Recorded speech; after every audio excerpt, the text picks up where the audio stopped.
Bonjour et bienvenue à cette présentation portant sur la soupape de décharge.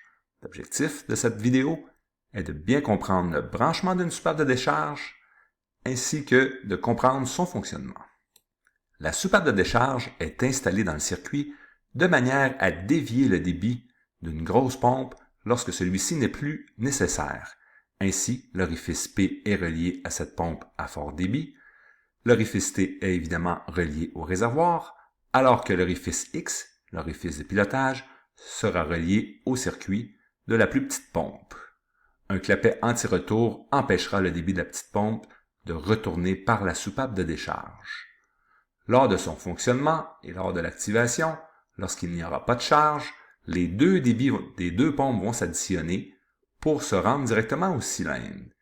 Ici, à la mi-course, on remarquera qu'une charge sera activée, les pressions s'élèveront, la pression sera suffisante pour faire ouvrir la soupape de décharge. Ainsi, le débit de la plus grosse pompe est relié directement au réservoir, le débit de la petite pompe peut aller directement au cylindre et on fonctionne à ce moment-ci à faible débit, mais à très haute pression.